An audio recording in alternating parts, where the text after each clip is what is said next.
raise your right hand. And repeat after me. I, your name. Gloria Macapagal Arroyo,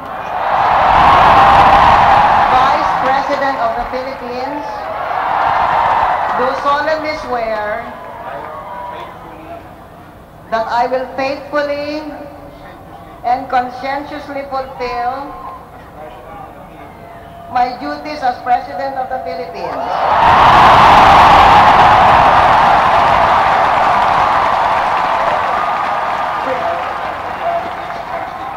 Preserve and defend its Constitution.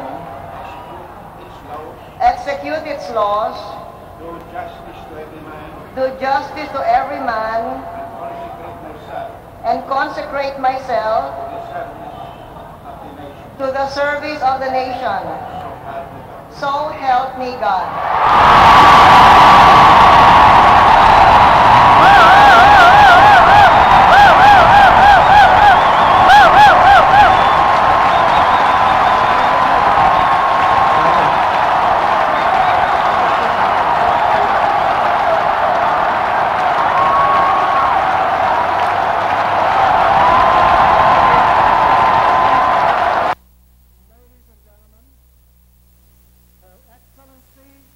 Gloria Macapagal Arroyo will now deliver her inaugural address. Can we please move back? Can we please move back? Please move back for the inaugural address of Her Excellency. Request everyone to move back. Please everyone move back. Please move back everyone. Pakita natin yung disiplina natin bilang tao dito sa stage. Glory to you.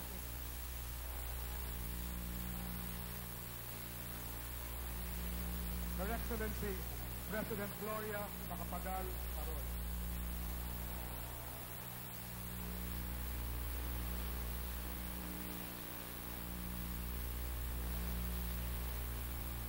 Our beloved leader of the church and father of EDSA, His Eminence Jaime Cardinal Sin,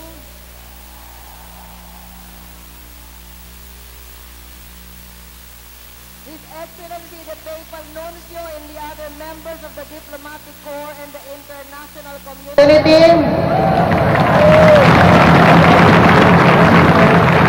our heroes of EDSA,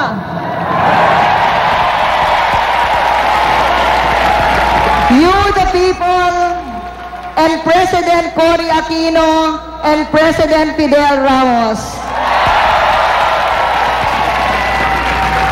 Senate President Nene Pimentel and the other senators, Speaker Noli Fuentabella and the other congressmen,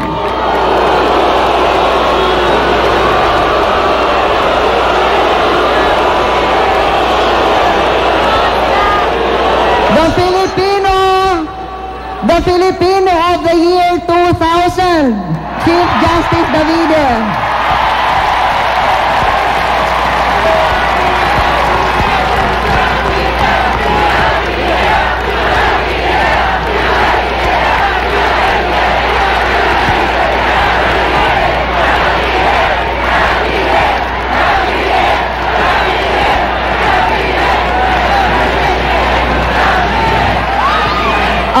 Officials of the Philippine government, mga kapatid ko dito sa EDSA at sa buong Pilipinas. In all humility, I accept the privilege and responsibility to act as President of the Republic. I do so with both trepidation and a sense of awe. Trepidation because it is now, as the good book says, a time to heal and a time to build.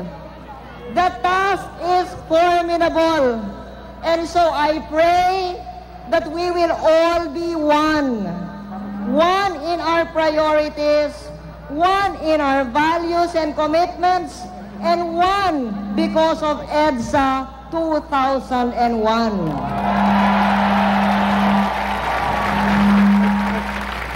Sense of awe because the Filipino has done it again on the hallowed ground of EDSA.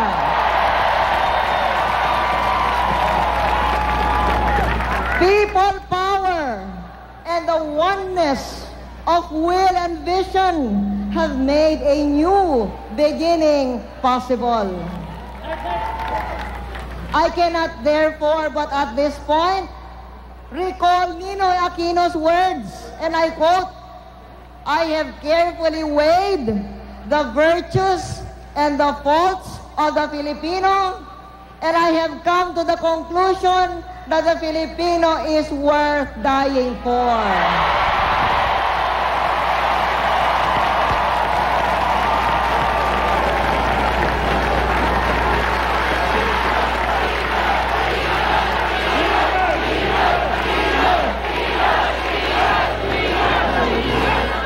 As we break from the past in our quest for a new Philippines, the unity, the Filipino sense of history, and his unshakable faith in the Almighty that prevailed in EDSA 86 and EDSA 2001 will continue to guide and inspire us.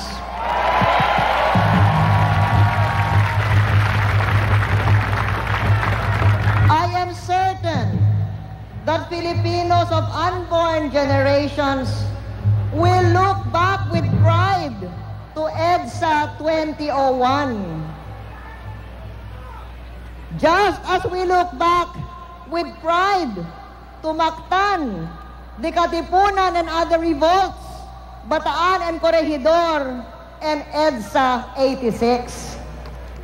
I am certain that pride will reign supreme as Filipinos recall the heroism and sacrifices and prayers of Jaime Cardinal Sin, Presidents Cory Aquino and Fidel Ramos, Chief Justice Davide,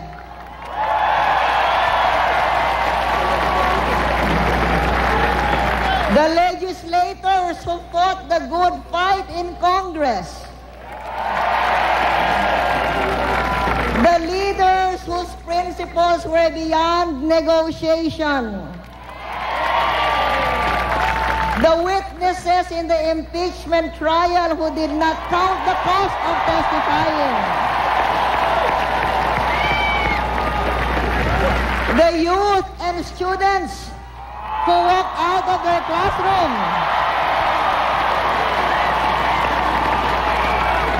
to be at EDSA, the generals in the armed forces and the Philippine National Police, and the Filipino out there who stood up to be counted in these troubled times. The Filipino, crisis and all, is truly worth living and dying for. Ngunit, saan tayo pupunta mula rito? Jose Rizal, the first to articulate self-determination in a free society, provides the answer. Rizal counseled the Filipino to lead a life of commitment. He must think national, go beyond self. A stone is worthless, Rizal wrote, if it is not part of an edifice. We are the stones and the Philippines is our edifice.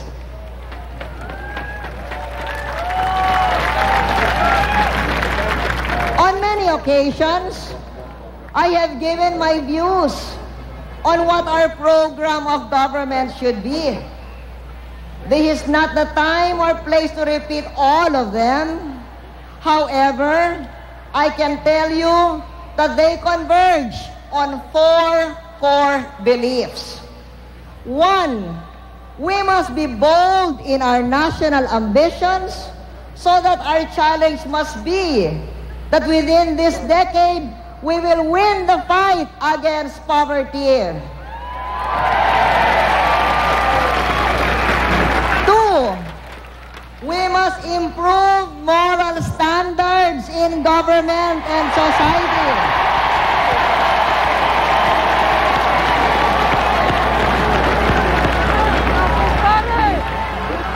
In order to provide a strong foundation for good governance.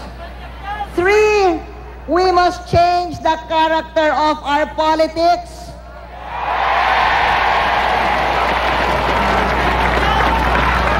In order to create fertile ground for true reforms.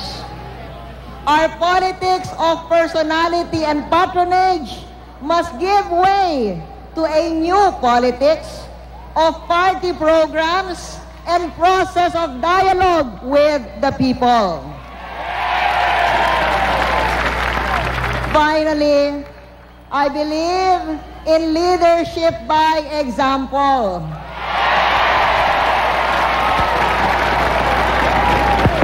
We should promote solid traits such as work ethic and a dignified lifestyle. Matching action to rhetoric, performing rather than grandstanding. The first of my core beliefs pertains to the elimination of poverty. This is our unfinished business from the past.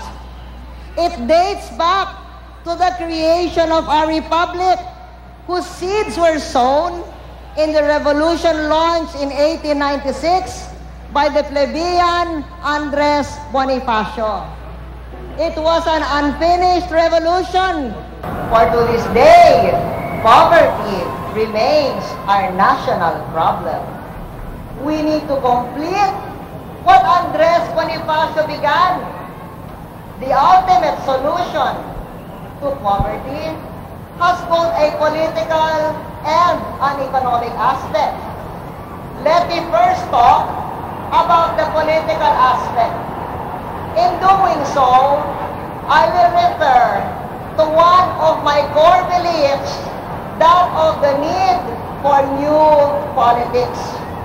Politics and political power, as traditionally practiced and used in the Philippines, are among the roots of the social and economic inequities that characterize our national problems.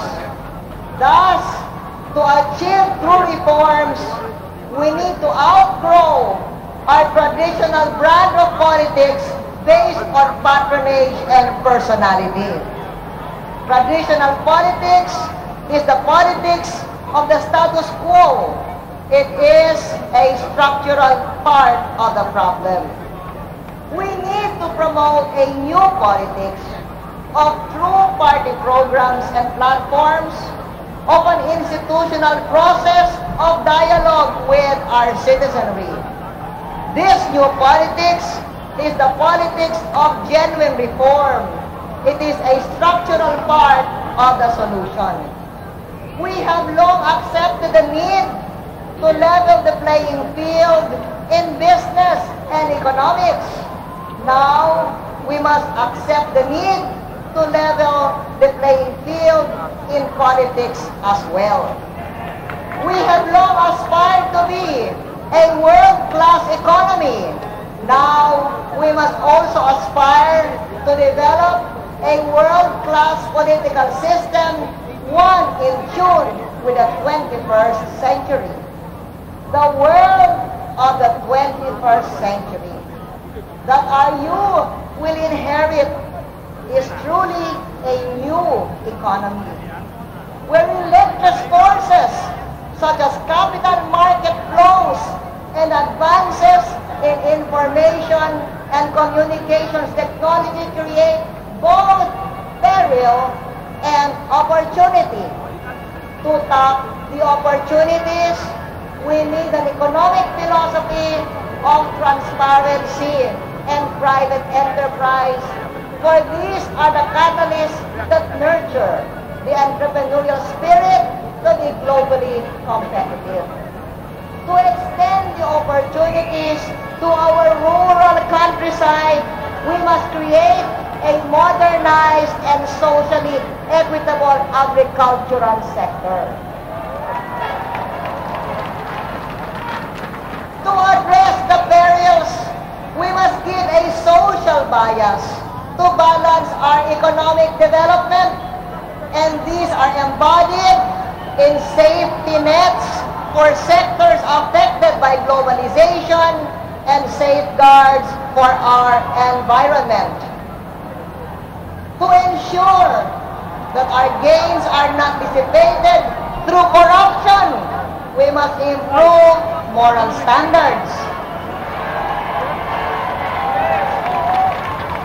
As we do so, we create fertile ground for good governance based on a sound moral foundation, a philosophy of transparency, and an ethic of effective implementation. Considering the divisions of today, our commitment will entail a lot of sacrifices among us all as we work to restore the dignity and preeminence of the Filipino. Join me, therefore, as we begin to tear down the walls that divide. Let us build an edifice of peace, progress, and economic stability.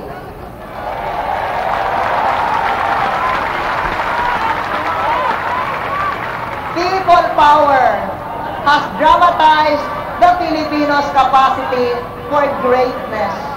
Great Filipinos, Filipinos of people power, I ask for your support and prayers.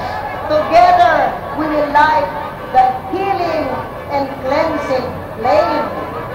This we owe to the Philippines. This we owe to every Filipino. Thank you, and may God bless.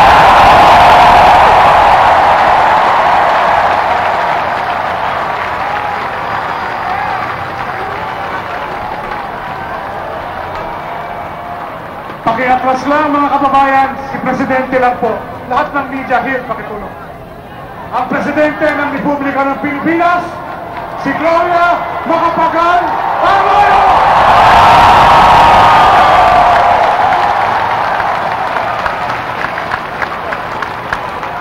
Merong press conference ngayon susunod sa may command center.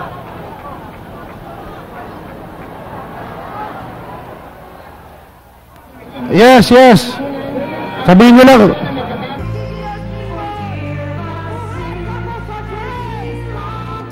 Mga kaibigan, magsisimula na po ang selebrasyon. Pagkatapos nito ay magsisimula na ang selebrasyon ng taong bayan.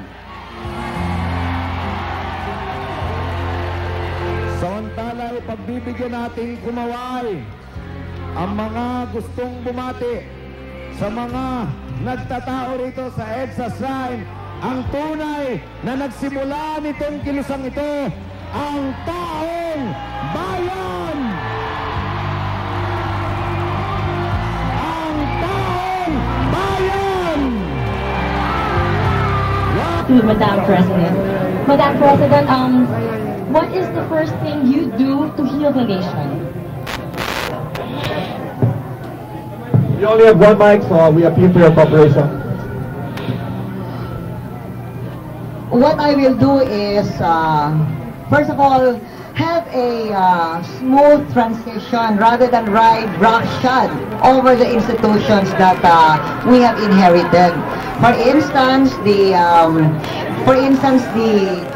appointment of the cabinet members will take place over a slower period so that the bureaucracy can get used to the new dispensation.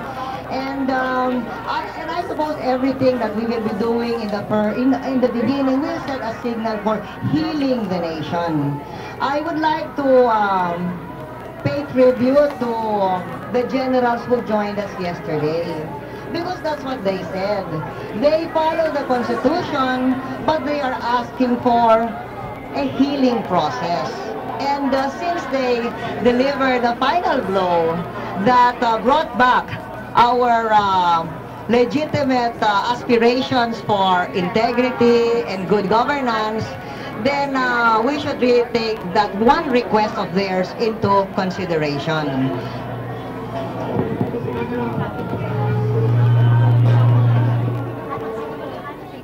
Madam President. Sino pong napili nating Vice President? Yan ho ay dadaan pa sa konsultasyon. Noong araw pa nagkukonsulta na ako, magkukonsulta pa rin ako. Kasi wala naman talagang deadline yung pipili ng Vice Presidente. Ay, nako, remember we want healing. The moment I give names, nominees, meron tayong divisiveness.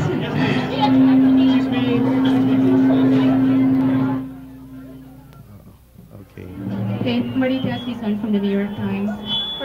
If I may be allowed 2 questions. Number 1, can you tell us what you feel at this very moment? And number 2, can you tell us what the terms were for Estrada's resignation?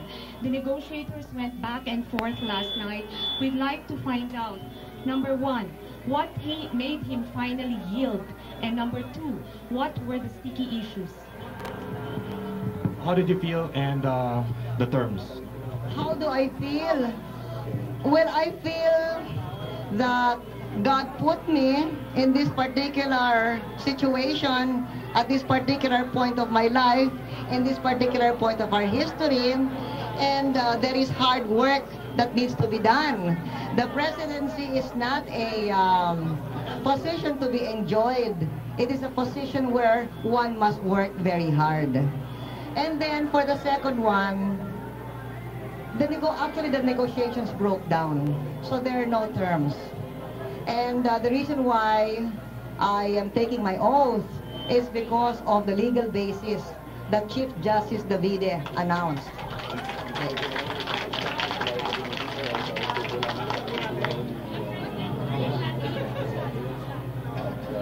Yes, I'm happy. Next question, please. No, I don't.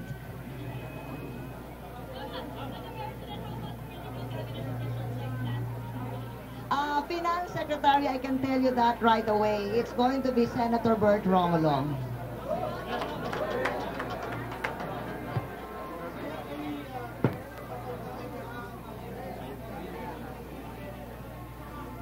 Wala naman siguro dahil sumama sila sa taong bayan. Oo. Sila pa rin, oo. Yung cabinet positions, gaya ng sabi ko, sa paggagawa ng pagpapalit, hindi yun bigla-biglaan. So, unti-unti. So, anyway, pagdating ng panahon, makikita nyo. Kasi meron akong ginawang search committee. Ito ay talagang gumagawa sila ng matrix. Yung mga pwesto at yung sino mga qualified. At ito ay pinag-aaralan natin na mabuti. Meron na tayong mga initial na we will be announcing in the next, every day. Kasi marami kayong gustong tanungin araw-araw. Every day, there will be something new. So only when I'm ready to announce, will I be able to tell you who it is.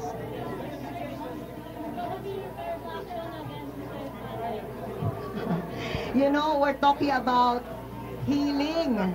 So, when it happens, it will happen. And it will happen without much fanfare. It will happen as a matter of fact, as a matter of course.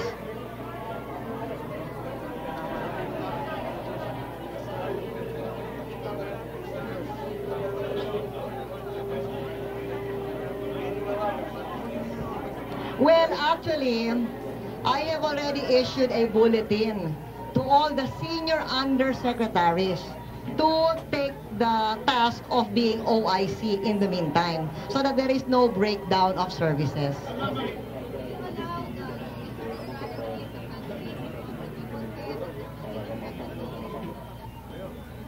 Well, as I said earlier, there are no terms, so we will just let justice take its course, but in a dignified manner. That will not be a circus. You will see it as it happens. Oh, that's up to the senators, but I think that maybe I will turn it over to Senate President Pimentel to answer that question. Well, it looks like it has been terminated as a critically ill, cancerous question. So I think it's over and done with.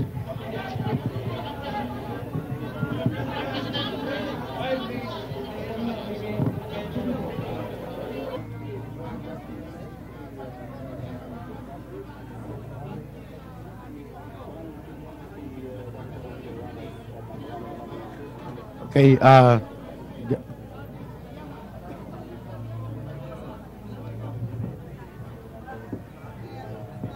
sabi ko kanina, we will let justice take its course. You will see, you will see. Titignan how does justice take its course? You will see. Kasi ako, mas gusto kong gumagawa kaysa nangangako. So you will see when we do it, okay?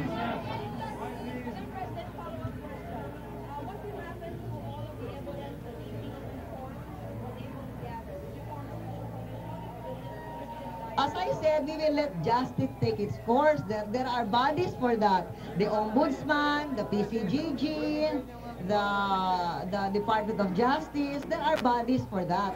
Although I am thinking of creating a presidential anti-graft commission.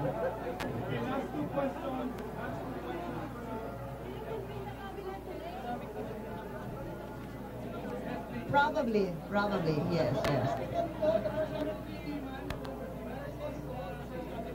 Maybe today.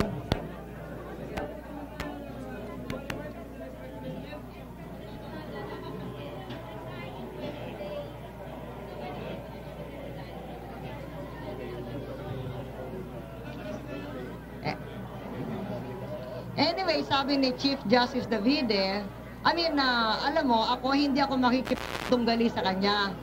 Ginagawa ko ito dahil sinabi ng Supreme Court na ito ay aking karapatan at tungkulin.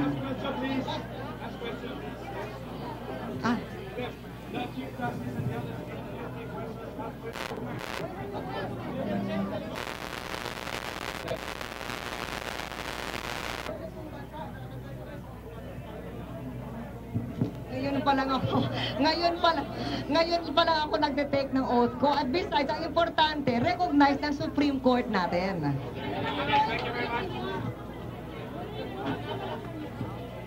Maybe that's the one that will take 5 days. Thank you very much. Thank you very much. Okay. Invite the others to see you. okay. Tinerminate na itong press conference na ito at sisikapin natin ngayon, baka magkaroon tayo ng chance na malapitan si ang bagong Pangulo, si President Gloria Macapagal Arroyo, habang nagkakasiyahan dito. Napakasaya ng mood dito, lalo na ng mga sumuporta sa ilang araw na laban para mapatalsik sa pwesto si Pangulong Joseph Estrada. Okay. Okay, hindi na nagpapa-interview. Hahatak na lang tayo ng ilan sa mga pwede magbigay ng reaksyon dito